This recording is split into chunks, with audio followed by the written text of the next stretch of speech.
ఓం శాంతి. ఈరోజు మురళి డేట్ 28 ఫిబ్రవరి 2026. బాబా చెప్తున్నారు, మధురమైన పిల్లలు, మీరు ఈశ్వర్య సంప్రదాయానికి చెందినవారు. మీకు జ్ఞానసూర్యుడైన తండ్రి లభించారు. ఇప్పుడు మీరు మేల్కొన్నారు, కావున ఇతరులను కూడా మేల్కొల్పండి. ప్రశ్న: అనేక విధాలైన ఆటంకాలకు కారణం ఏది? దాని నివారణ ఏది? జవాబు: దేహాభిమానం వలన అనేక విధాలైన ఆటంకాలు ఏర్పడతాయి. మాయ గ్రహచారం కూర్చుంటుంది. బాబా అంటున్నారు, దేహీ అభిమానులుగా అవ్వండి, సేవలో తత్పరులవ్వండి.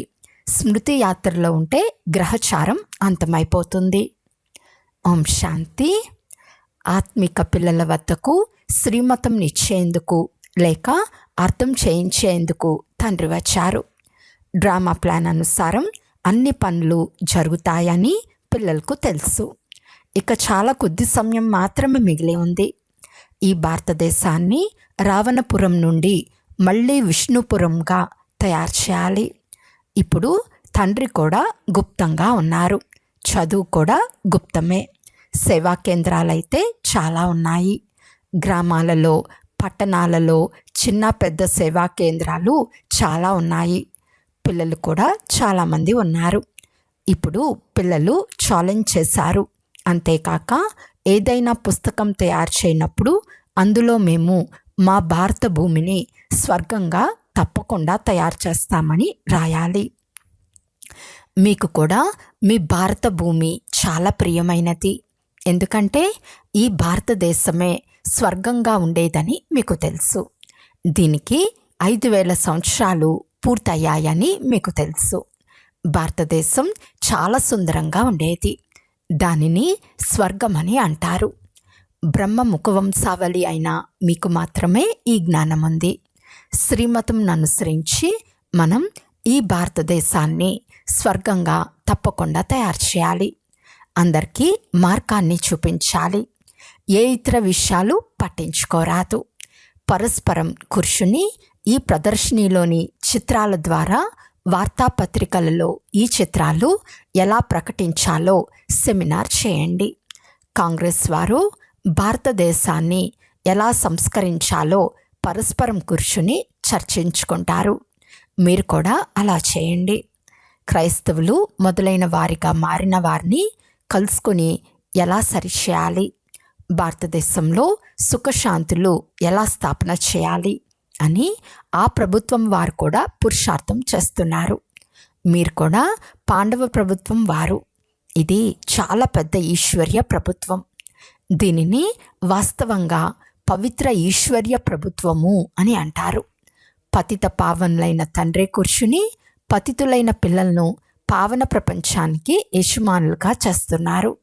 ఇది పిల్లలకు మాత్రమే తెలుసు. ముఖ్యమైనది భారతదేశపు ఆది సనాతన దేవీ దేవతా ధర్మం. ఇది రుద్రజ్ఞాన యజ్ఞం అని కూడా పిల్లలకు తెలుసు. ఈశ్వరుడైన తండ్రిని శివబాబాను రుద్రుడు అని అంటారు. తండ్రి వచ్చి రుద్రజ్ఞాన యజ్ఞాన్ని రచించారని గాయనం చేయబడింది.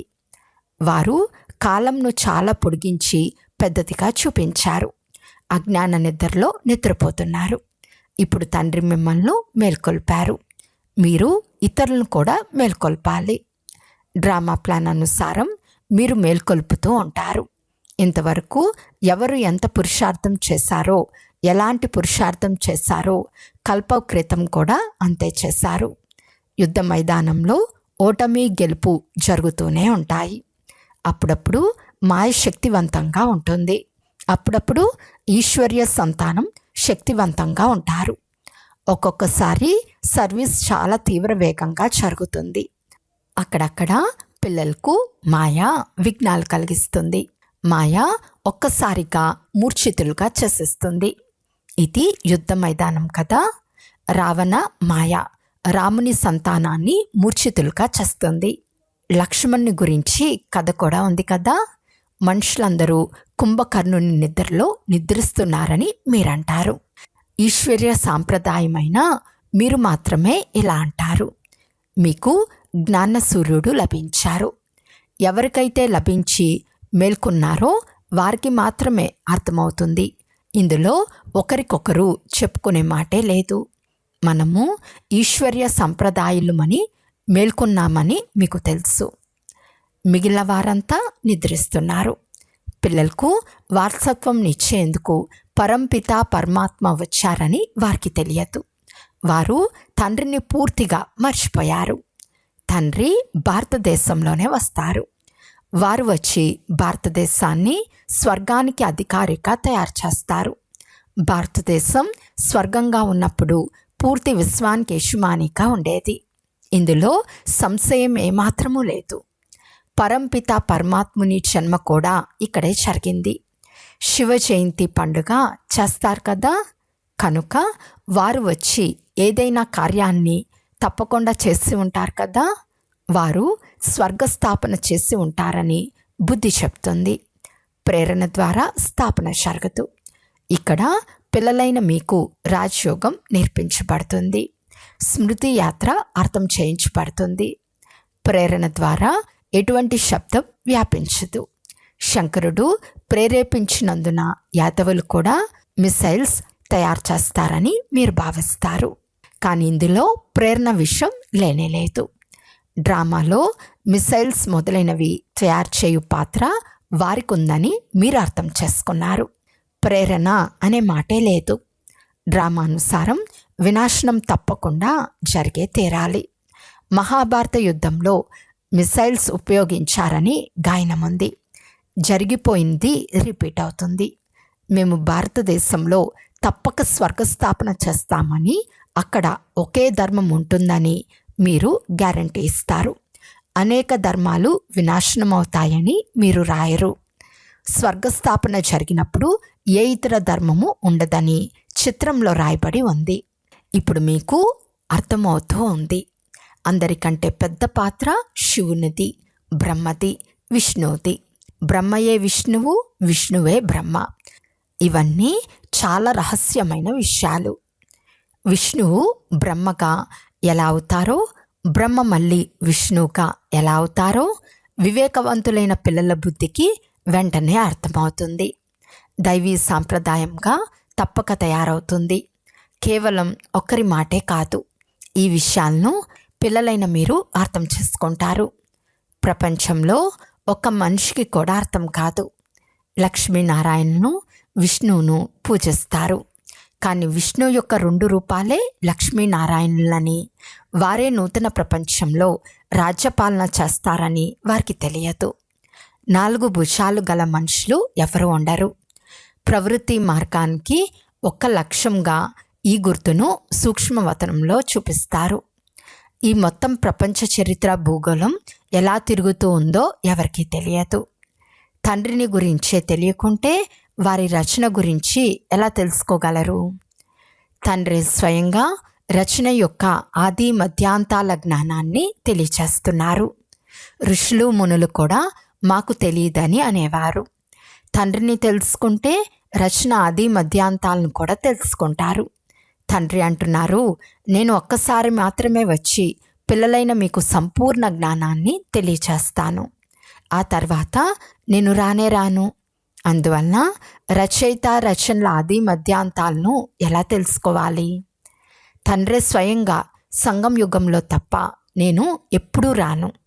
నన్ను మీరు సంగం యుగంలోనే పిలుస్తారు. సత్యుగం పవిత్రమైనదని, కలియుగం పతితమైందని అంటారు. నేను పతిత ప్రపంచం అంతిమ సమయంలోనే వస్తాను. కలియుగ అంతిమంలో వచ్చి పతితం నుండి పావనంగా తయారు చేస్తాను. సత్యుగం ఆదిలో పావనంగా ఉంటారు. ఇది సులభంగా అర్థం చేసుకునే విషయమే కదా. పతిత పావనులైన తండ్రి ఎప్పుడు వస్తారో మనుషులకు తెలియదు. ఇది కలియుగ అంతిమమని అంటారు. ఇంకా 40,000 సంవత్సరాలు కలియుగం అంటే ఇంకా ఎంత పతితమైపోతారు, ఎంత దుఃఖం ఉంటుంది. సుఖం ఉండనే ఉండదు. వారికి ఏమీ తెలియనందున పూర్తిగా గాఢ అంధకారంలో ఉన్నారు. మీరు అర్థం చేసుకోగలరు. అందువలన పిల్లలు పరస్పరం కలుసుకోవాలి. చిత్రాలను చూపించి ఇతరులకు కూడా మంచి రీతిగా అర్థం చేయించాలి. డ్రామానుసారం ఈ చిత్రాలు మొదలైనవి వెలువడ్డాయి.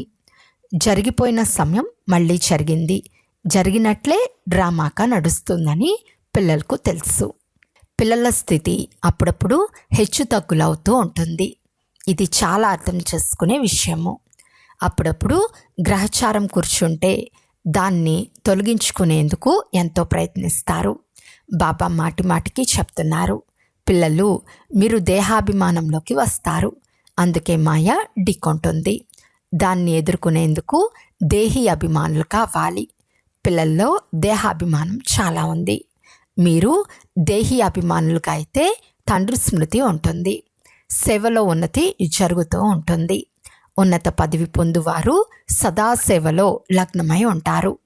భాగ్యంలో లేకుంటే పురుషార్థం కూడా చేయరు. వారే స్వయంగా బాబా మాకు ధారణ అవ్వటం లేదు, బుద్ధిలో కూర్చోదు అని అంటారు. ఎవరికి ధారణ అవుతుందో వారికి చాలా సంతోషంగా కూడా ఉంటుంది. శివబాబా వచ్చారని అర్థం చేసుకుంటారు. ఇప్పుడు తండ్రి అంటున్నారు, పిల్లలు మీరు బాగా అర్థం చేసుకుని ఇతరులకు కూడా అర్థం చేయించండి. కొంతమంది సేవలో లగ్నమై ఉంటారు, పురుషార్థం చేస్తూ ఉంటారు. జరిగిపోయిన సెకండ్ డ్రామాలో నిశ్చితమై ఉందని, అది మళ్ళీ రిపీట్ అవుతుందని కూడా పిల్లలకు తెలుసు. బయట మీరు ఉపన్యసించినప్పుడు వినేందుకు అనేక రకాలైన మనుషులు వస్తారని మీకు తెలుసు. గీత వేదశాస్త్రాల గురించి మనుషులు ఉపన్యసించినప్పుడు వారికి ఇక్కడ ఈశ్వరుడే తన్ను గురించి, తన రచనను గురించి, ఆది మధ్యాంతాల రహస్యాలను తెలుపుతారని వారికి తెలియదు. రచయితనే స్వయంగా వచ్చి జ్ఞానాన్ని వినిపిస్తున్నారు. త్రికాలదర్శులుగా చేయటం తండ్రి కర్తవ్యం. శాస్త్రాల్లో ఇవన్నీ లేవు. ఇవన్నీ నూతన విషయాలు. బాబా మాటి మాటికి అర్థం చేయిస్తున్నారు. మీరు ఎక్కడ తెలుపుతున్నా గీతా భగవంతుడు ఎవరు, శ్రీకృష్ణుడా లేక నిరాకార శివుడా అను విషయం గురించి అర్థం చేయించండి. దీన్ని ప్రొజెక్టర్ ద్వారా మీరు అర్థం చేయించలేరు. ప్రదర్శనలో చిత్రం ఎదురుగా ఉంటుంది, దానిని గురించి అర్థం చేయించి గీతా భగవంతుడు ఎవరు, జ్ఞానసాగర్లు ఎవరు, ఇప్పుడు చెప్పండి అని వారిని ప్రశ్నించవచ్చు. ఇప్పుడు కృష్ణుడని చెప్పలేరు. పవిత్రత, సుఖశాంతుల సాగరము, ముక్తిదాత, మార్గదర్శకులు ఎవరు? మొట్టమొదట ఇది వారితో రాయించాలి. ఫారం నింపించి సంతకాలు తీసుకోవాలి. ఎంతగా పోట్లాడుకుంటున్నామో చూడండి. ఈ సమయంలో ప్రపంచమంతా ఇలాగే పోట్లాడుకుంటూ ఉంది. ఆ మనుషులు పరస్పరం పోట్లాడుకుంటున్నారు. మనుషులకు మాత్రమే అర్థం చేసుకునే బుద్ధి ఉంది. 5 వికారాలు కూడా మనుషుల్లోనే గాయనం చేయబడింది. జంతువుల విషయం లేదు. ఇది వికారీ ప్రపంచం. ప్రపంచమని మనుషుల ప్రపంచాన్ని మాత్రమే అంటారు. కలియుగంలో అసురీ సాంప్రదాయం ఉంది, సత్యుగంలో దైవీ సాంప్రదాయం ఉంటుంది. ఇప్పుడు మీకు వ్యత్యాసం పూర్తిగా అర్థం చేయించబడుతున్నది. మీరు రుజువు చేసి చెప్పగలరు. సిడి చిత్రంలో కూడా చాలా స్పష్టంగా చూపించబడింది. క్రింద పతితులు, పైన పావన్లు ఉన్నారు. ఈ చిత్రంలో చాలా స్పష్టంగా ఉంది. ఇది ముఖ్యమైన చిత్రం. క్రిందకి దిగే కళ, మళ్ళీ ఉన్నతమయ్యే కళ. ఈ సిడి చిత్రం చాలా బాగుంది. ఇది పతిత ప్రపంచం, కానీ ఒకప్పుడు పావన ప్రపంచం, స్వర్గం ఉండేదని మనుషులు బాగా అర్థం చేసుకునేందుకు ఈ చిత్రంలో ఏం చేర్చాలి? ఇక్కడ ఉన్నవారంతా పతితులుగానే ఉన్నారు. పవిత్రులైన వారు ఒక్కరు కూడా లేరు. రాత్రింబవలు ఈ విషయాలు ఆలోచిస్తూ ఉండాలి. బాబా ఈ చిత్రం తయారు చేయనా అని ఆత్మ ప్రకాష్ రాశాడు. బాబా అంటున్నారు, విచారసాగర మంత్రం చేసి ఏ చిత్రమైనా తయారు చేయండి, కానీ సిడి చిత్రం చాలా బాగా తయారు చేయాలి. ఈ చిత్రంపై చాలా విషయాలు అర్థం చేయించవచ్చు. 84 జన్మలు పూర్తి చేసుకుని మళ్ళీ మొదటి జన్మ తీసుకుంటారు. మళ్ళీ క్రిందకు దిగే కళ నుండి పైకి ఎక్కే కళలోకి వెళ్ళవలసి వస్తుంది. దీనిని గురించి ప్రతి ఒక్కరూ ఆలోచించాలి. అలా లేకుంటే సేవ ఎలా చేయగలరు? చిత్రాలను చూపించి అర్థం చేయించుట చాలా సులభం. సత్యుగం తర్వాత మెట్లు దిగవలసి వస్తుంది. మనము పాత్రదారులమని పిల్లలకు తెలుసు.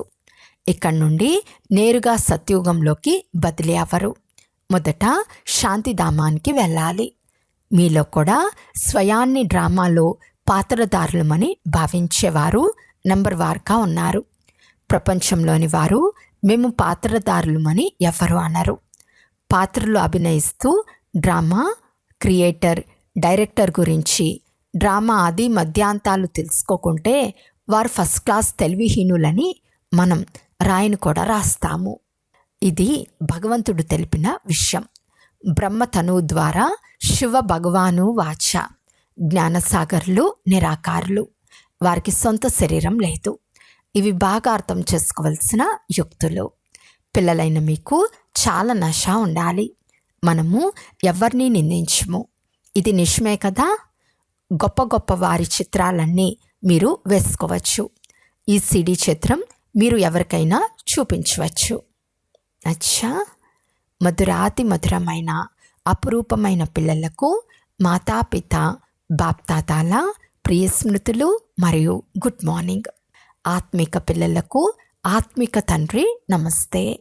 ఆత్మిక తండ్రికి ఆత్మిక పిల్లల యొక్క ప్రియ స్మృతులు మరియు నమస్తే నమస్తే నమస్తే. ధారణ కొరకు ముఖ్య సారము. ఫస్ట్ పాయింట్, భారతదేశంలో సుఖశాంతులను స్థాపన చేసేందుకు, భారతదేశాన్ని స్వర్గంగా తయారు చేసేందుకు పరస్పరం సెమినార్లు చేయండి. శ్రీమతంను అనుసరించి భారతదేశానికి ఇటువంటి సేవ చేయండి. సెకండ్ పాయింట్, సేవలో ఉన్నతి కొరకు లేక సేవ ద్వారా ఉన్నత పదవి పొందేందుకు, దేహీ అభిమానులుగా ఉండేందుకు శ్రమ చేయాలి. జ్ఞాన విచార సాగర మంత్రం చేయాలి. ఈరోజు వరదానము. పవిత్రత యొక్క ఆధారంపై సుఖశాంతులను అనుభవం చేసే నెంబర్ 1 అధికారి భవ. ఏ పిల్లలైతే పవిత్రత యొక్క ప్రతిజ్ఞను సదా స్మృతిలో ఉంచుకుంటారో వారికి సుఖశాంతుల అనుభూతి స్వతహాగా జరుగుతుంది. పవిత్రత యొక్క అధికారాన్ని తీసుకోవటంలో నెంబర్ 1గా ఉండటం అనగా సర్వప్రాప్తులలో నెంబర్ 1గా అవ్వటం.